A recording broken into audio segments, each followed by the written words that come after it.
Bonjour à tous, bienvenue à CP Jura. Je voudrais vraiment partager un sujet avec vous sur plusieurs jours, c'est l'intercession.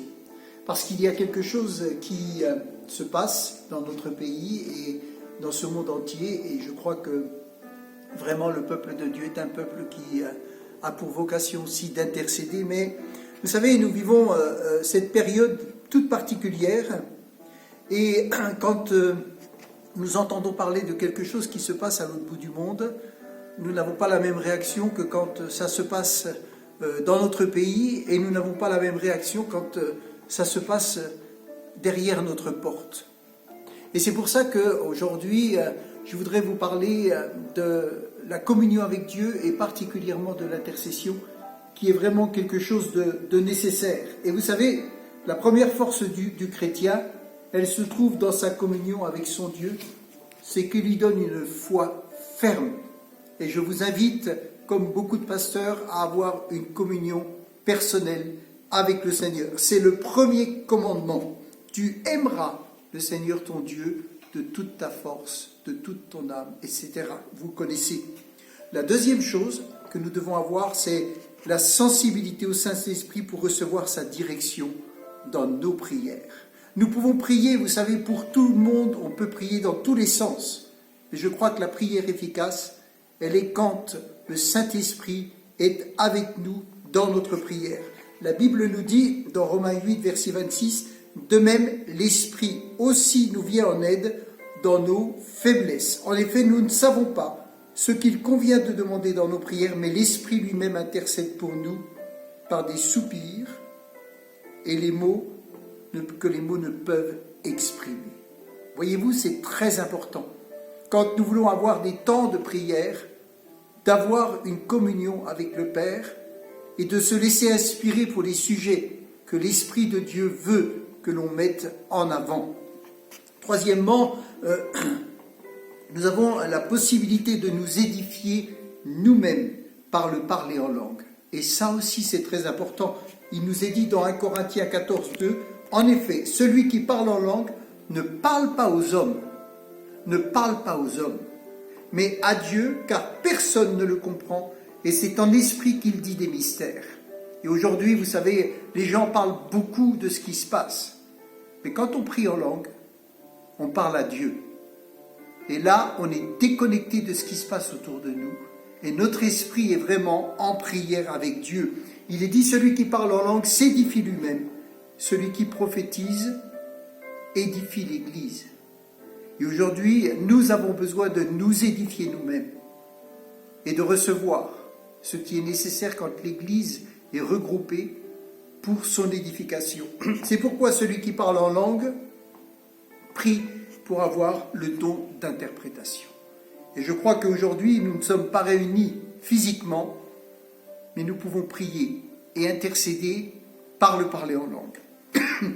Et puis, le quatrième point, c'est l'intercession par elle-même. Et je voudrais vous donner quelques exemples dans le Nouveau Testament. L'intercession de façon individuelle pour une personne. Vous pouvez connaître une personne qui est en difficulté et votre intercession, elle sera puissante. Par exemple, des gens ont intercédé auprès de Jésus pour les gens qu'ils aiment. Et c'est vrai qu'on peut prier pour le monde entier, mais la Bible nous donne des exemples où nous prions pour les gens qu'on aime. Marc chapitre 5, verset 22. « Alors vint un des chefs de la synagogue nommé Jairus, qui l'ayant reçu se jeta à ses pieds et lui adressa cet instant de prière. Ma petite fille est à l'extrémité. Ma petite fille est à l'extrémité, viens, impose-lui les mains. » Ça, c'est une intercession. Une intercession auprès de Jésus pour une personne qu'on aime. Peut-être tu as des personnes que tu aimes, proches de ta famille. Aujourd'hui, tu as du temps. Profite pour intercéder, particulièrement pour cette personne. Vous avez d'autres exemples. Il y avait à Capernaum un officier du roi dont le fils était malade. Ayant appris que Jésus était venu de Judée, il alla vers lui et le pria de descendre et de guérir son fils. Et là encore, l'intercession de cet homme a eu pour résultat, c'est que son enfant a été guéri. Amen. Des mères ont intercédé auprès de Jésus de bénir leurs enfants. Des hommes intercèdent pour leurs serviteurs. Il y a l'intercession pour les très proches, puis après il y a l'intercession pour les amis, pour les connaissances, pour un collègue de travail. Là vous avez un homme dans Matthieu 8, verset 6, il prie, il demande à Jésus pour son serviteur. Et je crois aujourd'hui que nous tous, dans notre pays, nous connaissons des personnes plus ou moins proches, des amis, des collègues, des personnes qui sont confinées et malades. Et là, alors nous pouvons prier. Et il disait, Seigneur, mon serviteur est couché à la maison, atteint de paralysie et souffrant beaucoup. Et Jésus lui dit, j'irai, je le guérirai. Et vous connaissez l'histoire, le centenier a dit, mais je ne suis pas digne que tu rentres, dis une parole. Et Jésus a dit, là, la foi de cet homme, elle est grande. Amen. Donc vous pouvez depuis chez vous prier, adressez-vous à Jésus, dites-lui, j'intercède, je me mets entre cet homme malade et moi, et je te demande de le guérir. L'intercession de façon collective. Et là, vous voyez, on peut collectivement, avec les moyens d'aujourd'hui, prier ensemble. Les prières de l'Église. Par exemple, l'Église de Jérusalem se rassemble afin de prier pour la libération de Pierre qui est en prison. Ils étaient réunis dans une maison et ils priaient ensemble pour la libération de Pierre. Vous avez un autre exemple, c'est l'Église d'Antioche qui prie pour la réussite du ministère de Paul et de Barnabas. Et là encore, c'est une intercession collective parce que Paul et Barnabas allaient partir et ils priaient pour la réussite. J'aimerais vous parler aussi d'une autre intercession collective. C'est Jacques qui donne des instructions spécifiques aux anciens de l'Église en leur demandant de prier pour les malades par l'onction d'huile. Voyez-vous, les malades sont ou à la maison, ou ils sont dans l'Église, et les anciens se réunissent et ils prient. Ils prient. Quand c'est dans l'Église, tout le monde peut prier ensemble. Et puis, donc, c'est très important de l'intercession collective. Jacques, encore, va plus loin et il demande aux chrétiens de prier les uns pour les autres. Et ça aussi, c'est une forme d'intercession. Dans Jacques chapitre 5, verset 16, il est dit, et voyez-vous là, souvent on dit priez, priez, priez, priez, c'est bien. Mais là, Jacques, il dit, confessez donc vos péchés les uns aux autres et priez les uns pour les autres, afin que vous soyez guéris. La prière fervente du juste a une grande efficacité. Dans certains cas, l'intercession, la prière ne trouvera son résultat que sous certaines conditions. Et c'est pour ça que ce soit des prières individuelles pour des personnes proches, pour des amis, pour des collègues, que ce soit des prières même collectives, on doit prier de la bonne façon, chercher comment, dans quel sens nous devons prier. Et là, voyez-vous, il dit, la prière ne trouvera son résultat que sous certaines conditions, et c'est pour cette raison que notre intercession doit être précédée d'une sanctification et du fruit de l'esprit. Parce que certaines de nos prières peuvent trouver des obstacles. Et là, il est dit, Jacques dit bien, dans l'intercession individuelle que nous avons vue, nous voyons la grâce de Dieu est à l'œuvre. Et il fait grâce à qui il veut. Et Jésus ne s'occupait pas de la vie d'une personne ou d'une autre, il allait y prier, elle était guérie. Mais là, pour le peuple de Dieu, il est dit que Jacques associe la foi à la vie. Et ça, c'est très différent. Et c'est très important pour obtenir des réponses, comme le dit Jacques, confessez vos péchés les uns aux autres et priez les uns pour les autres.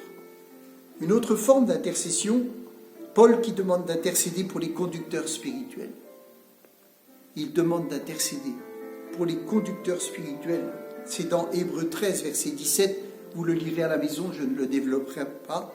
Et puis, là, l'apôtre Paul, il donne encore une autre chose, il dit d'intercéder pour tous les hommes. Pour tous les hommes.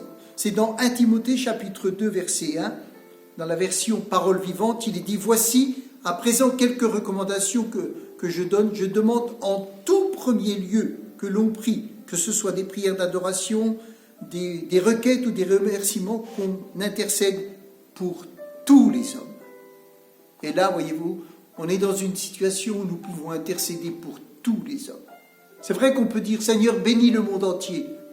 Mais je crois que si on connaît des gens, c'est beaucoup plus efficace. Et il est dit, sans oublier les chefs politiques, tous ceux qui sont au pouvoir et détiennent l'autorité, afin que nous puissions mener à l'abri de toute violence et dans la paix une vie qui exprime notre foi en Dieu, en étant libre de le servir conformément à sa volonté et en dignité et honorabilité. Amen. Donc encore une autre forme que donne l'apôtre Paul, priez pour tous les hommes, et particulièrement pour ceux de votre ville, ceux qui ont autorité dans la ville, dans le lieu où vous vous trouvez. Il est dit, une telle prière est bonne et utile au salut des autres. Une telle prière est bonne.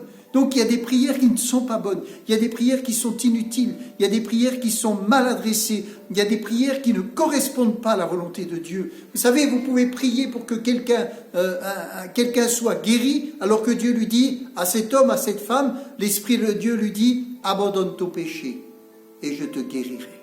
Et vous priez pour la guérison. C'est pour cela, l'intercession doit être faite avec l'Esprit de Dieu, dans la volonté de Dieu. Et si nous le faisons comme cela, eh bien, le Seigneur bénira. Amen. Nous verrons une autre fois l'intercession dans l'Ancien Testament. Mais pour aujourd'hui, je vais m'arrêter là. Que soyez bénis, soyez fortifiés, et que l'Éternel puisse se réjouir d'entendre vos prières. Faites avec foi, faites avec autorité. Seigneur, merci. Parce que tu connais toutes choses, tu connais chacun d'entre nous. Tu as une œuvre que tu veux faire. Et Seigneur Jésus, nous savons, Seigneur, que toute prière qui t'est adressée selon ta volonté, tu l'honores et tu réponds. Alors Seigneur, aide-nous à ressentir ce pourquoi tu veux que l'on prie d'une façon collective comme d'une façon individuelle et que tu œuvres puissamment. Amen. Bonne journée à tous et à la prochaine.